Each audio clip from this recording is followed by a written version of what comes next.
Hey everyone, welcome back to another video. And today, I need to be honest, these past few weeks have been wild. I've been diving deep into the Dynasty Warriors Gundam series, and up until now, I've had kind of a mixed experience. The first two games, they were solid. They had their signature Musou energy, giant robots, big flashy moves, hundreds of enemies on screen. But something always felt off. They were almost great. Like, the Gundam skin was there, but the soul of Gundam wasn't fully integrated. And don't even get me started on Berserk Warriors. Boy, that game was a mess! A tragic waste of source material. I will keep bringing that game up just to shit on it. Anyway, so I came into Dynasty Warriors Gundam 3 cautiously. I wanted to love it, but I wasn't expecting much. But what happened? I got hooked. Like, dangerously hooked. This game didn't just meet my expectations, it obliterated them. I think I finally found it. The perfect blend of warrior-style gameplay and Gundam chaos. So, let's set the stage. Dynasty Warriors Gundam 3 was released in Japan on December 16th, 2010. Oh, hey, that's actually my birthday. Maybe it was fate. Anyway, it was also dropped on June 28th of 2011.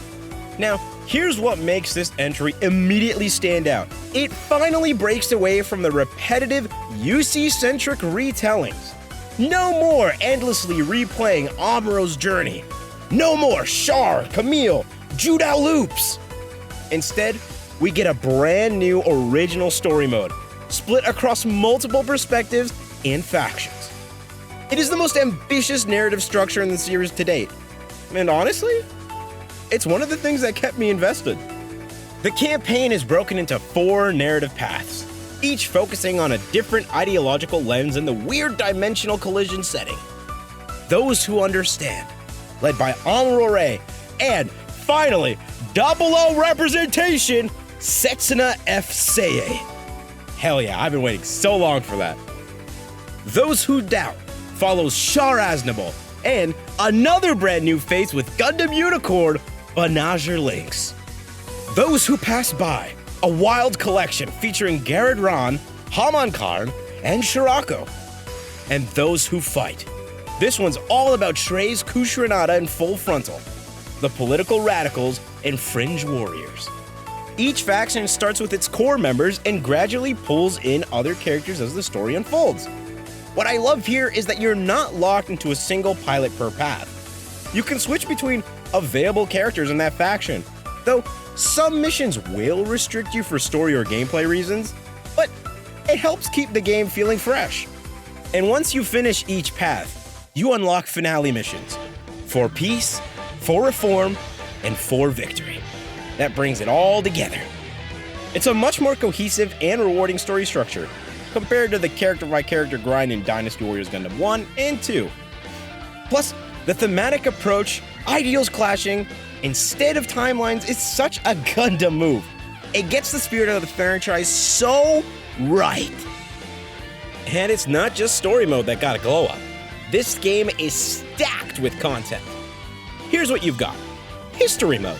For the UC fans, yes, you can still play through classic storylines, but even better, there are dedicated story missions for alternate timelines as well, like Wing, C Destiny, X, is it Cross? I don't remember, G Gundam, Turn A, and 00. Finally! Collection missions are perfect for farming licenses and rare drops, and they're great for completionists. Memorial missions unlock based on what you've accomplished, like 1,000 kills or defeating a certain amount of aces. These tend to be tougher, but super rewarding. Challenge missions are brutal. Designed to test your skill and builds, I kept getting my ass handed to me, but in the best way possible. Friendship and relationship missions build bonds with pilots by fighting with or against them. Better relationships mean stronger synergy in battle. It's a subtle system, but it really enhances replay value. And finally, the special and downloadable missions. These include extra gold, rare suits, and the DLC stuff. Just more of everything. I think it was in total around 300 missions divided through everything, and that's insane to me. There's honestly so much variety here that you'll never get bored. Well, I mean, you might at some point, but it feels like a true evolution of the context structure from Dynasty Warriors Gundam 2, but way more balanced and less grindy. Now, let's talk about what really matters in a Warriors game: the combat. Dynasty Warriors Gundam 3 builds on Dynasty Warrior Gundam 2's mechanics, but makes everything tighter, faster, and more stylish. You still have your basic combos that evolve as your pilots level up to around 7 hits, your light and heavy string variations, your Musou attacks on the ground, in the air, and with partners. But new this time is explosion chaining, a visual and mechanical upgrade where defeating suits trigger chain reactions that blow up nearby enemies. It's so satisfying. Thruster movement also got a noticeable boost. It recharges faster, feels snappier, and lets you stay full speed longer, giving you way more freedom to experiment with high-speed combat. And the removal of the mobile armor charge system, honestly, thank God it's gone. This streamlines the core combat loop and focuses more on pilot skill and suit potential. So yes, mobile armors have returned, but instead of needing to charge your attacks, you just have to keep hitting them until the stun gauge reaches red, where they take increased damage for a certain amount of time. And I like this so much better. I am so glad that that mechanic is gone. Gundam Warriors 3 also brings the most strategic map system in the series. It's no longer just take base A to open path to B. Now, there are specialized bases with real tactical impact. First, you got the missile base. It launches long-range strikes that automatically capture at any base. Communications facility. It lets your reinforcements spawn. Catapult zones. These let you fast travel to certain points across the map. The mobile suit factories help recharge your army's strength over time, that being your morale gauge. Repair hangars gradually heal all of your ally units. New type labs buffs your entire army, making them a lot stronger and more menacing to the enemies. And your home-based and enemy-based. If you lose this, your morale crumbles instantly, and that's for both sides, so be careful out there. It creates an actual battlefront system where which base you hold matters. You can't just mindlessly rush to the boss anymore. You need to consider your map presence and positioning. Trust me, I got my ass kicked so many times just running to the enemy HQ. One of the coolest features Gundam Warriors 3 adds is the partner system, and this thing is just pure genius. Before every mission, you get to choose a partner and an operator. Operators are more for flavor, just background chatter from your favorite pilot or favorite character from Gundam. But your partner? That's where the strategy really kicks in. As you capture these bases called advanced bases, your partner gauge starts to fill up. That's that little circle thing right under your health bar. Once it's charged, you can activate a unique support action based on your partner's type, and these genuinely change how the battles play out. First, each partner is classified under a few different classes, those being the funnel. New type allies unleash remote funnel attacks that are great for crowd control, like Char and Amaral. Then you got the rush, physical brawlers who dive in and slam everything near you. Characters like Camille and Master Asia are perfect for those. The screw draws enemies towards you and perfect for AoE builds. Characters like Full Frontal and Dual Maxwell are perfect for this. Lock on. Focus fire on your current target and amazing for ace duels. Characters like Setsuna and Hero are perfect for this.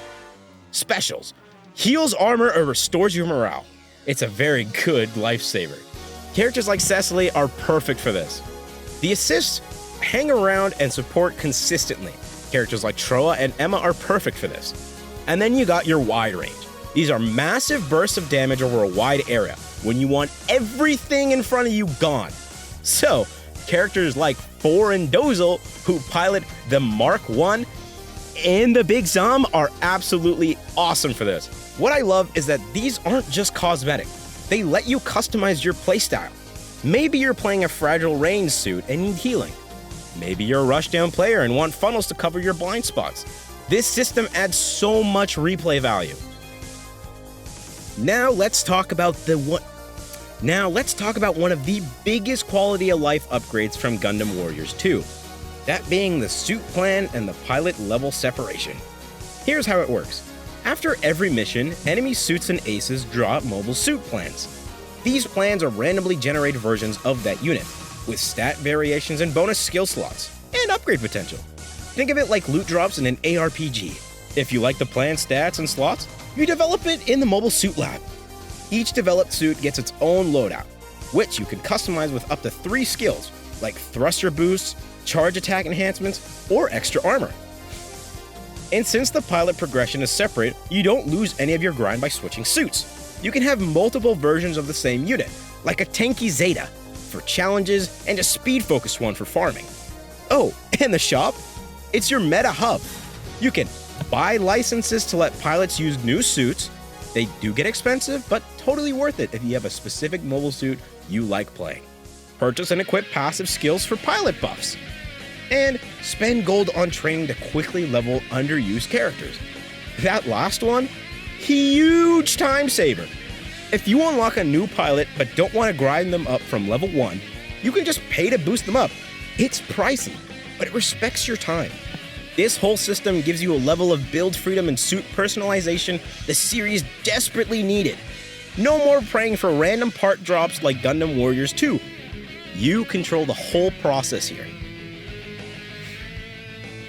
I really want to give some highlights to some of these characters. So let's talk about character highlights, because with a roster this big, it's easy to get overwhelmed. Here are just a few that completely blew me away. Setsuna and the Double O Riser. Trans Am mode gives him insane speed and power, and his Musou attacks are like watching a fireworks finale. Pure rushdown chaos. Garrod and the Double X and the Satellite Cannon. That's all I need to say. It takes a few seconds to charge, but once it fires, entire zones just vanish. It's one of the most satisfying ultimates in the game. Camille and the Zeta Gundam. Incredibly well-rounded. Zeta has air combos, transformation utility, and solid burst damage. Also, Camille's voice acting during attacks is unhinged, and I love it. Hero and the Wing Zero. Lock-on partner skill and the Wing Zero's beam spam makes him an ace killer. His aerial combos feel like classic Gundam wing duels. Troa Barton and the Heavy Arms. Absolutely broken for ranged clearing. Once you max him out and get his best plan, he just mows down enemy waves like a turret. Can't forget, Master Asia and the Master Gundam. Brawler Supreme. Everything about him screams boss level energy. If you like melee focused combat, he's your guy. And one last character that I can't forget to mention is Banager and the Unicorn. These two are absolutely insane. They move so fast in destroy mode, it like shreds everything. I love it. But honestly, almost everyone is worth trying. Even weirder suits like the Kapul. They're playable and fun. I found myself swapping pilots just for the novelty and the game rewards you for doing so. Can we also just take a moment to appreciate how good this game looks? The shift to cel-shaded visuals was one of the best choices Koei could have ever made for the series. It gives the entire game this anime meets arcade aesthetic that just feels like Gundam. Not like a budget PS2 throwback, but like a living, playable OVA. Hell yeah, brother. Environments are colorful, suits are sharply rendered, and special effects, especially Trans Am and funnel attacks, pop so hard on screen. Even the menus are stylish. That sleek metallic UI design with the green and blue overlays, it feels so futuristic, fits that Gundam vibe perfectly. And the portrait art for each character during missions is so slick. Like, I want a sticker set of all these pilot icons, I won't lie. I know Warriors games get a bad rap for being brainless, but Gundam Warriors 3 throws that stereotype out the window. Enemies in this game do not mess around. They will swarm you, stagger you with beam spam, and coordinate attacks when you're surrounded. If you play brainlessly, especially on higher difficulties, you will die. Bosses? Legit dangerous. They'll combo you, break your guard, or pop their own Musou attack mid-fight. And the fact that everyone can respawn as long as morale is up, it turns each mission into a tug of war. There were missions where I was sweating bullets trying to solo defend a crumbling front line while all my AI partners were off who knows where. And that kind of tension, that's what makes this game feel alive. So, let's bring it home. Dynasty Warriors Gundam 3 isn't just the best game in the Dynasty Warriors Gundam trilogy. It's one of the best warrior games ever made. Why? It respects the Gundam legacy while creating a unique self-contained story. It finally gives equal love to alt timeline characters and not just the UC legends. It introduces genuinely smart systems, partner mechanics, suit plans, base strategy that add depth without losing the Musou fun. The visual style holds up beautifully, and the UI and presentation just feel so polished. And most importantly, it's just fun. Over the top, chaotic, crunchy, flashy fun. This is the kind of power fantasy I always wanted from Gundam. You've got an enormous roster, from iconic heroes like Amuro and Setsuna, to chaotic neutral geniuses like Haman and Shirako, to deed cuts like Garrod and Hiroyui. You can blitz through waves with the Unicorn, unleash beam storms with the F-91, or just vibe in a Kapool for the meme. It's all here. And best of all, you're rewarded for experimenting, trying new suits, testing wild builds, building relationships. Every system is designed to feed back into the core loop. I gotta be real for a second. Dynasty Warriors Gundam 3 hits different. This isn't just good for a Warriors game. This is what Gundam fans have always wanted. A love letter not just to one timeline, but to the entire franchise. The grizzled veterans, the edgy new types, the weirdos, the memes, the tragedies, the endless battles for peace, reform, and revenge. You can tell the dev team poured everything they had into this game. It's the most balanced, bombastic, lovingly crafted game in the trilogy. And I think that's why I couldn't stop playing it. I was supposed to have this video out last week, but every time I booted it up just to record, I'd lose hours just playing, trying a new pilot, unlocking one more suit, squeezing in one more mission before bed. It's rare that a Warriors game does that to me, but Dynasty Warriors Gundam 3, it got me. So yeah, Dynasty Warriors Gundam 3, masterpiece status. An absolute must-play if you love Musou games, Gundam, or just want a really fun action game with way more depth than you'd expect. And now, we're almost at the end. One more game to go. Dynasty Warriors Gundam Reborn, the final entry in the series. Will it top this one? Will it fall flat? I guess we'll just have to find out together. Thanks for watching. Let me know in the comments who your favorite suit or pilot was in Dynasty Warriors Gundam 3. And if you've never played it, trust me, you need to track it down. It's absolutely worth it. I've got more videos coming soon, so if you like this one, hit the like button. Maybe subscribe if you're feeling generous. And as always, have an amazing day, and I'll see you in the next one. Bye-bye. Also, I'm thinking about streaming the next game, so if you can follow my Twitch account, that'd be awesome. Thank you. Bye.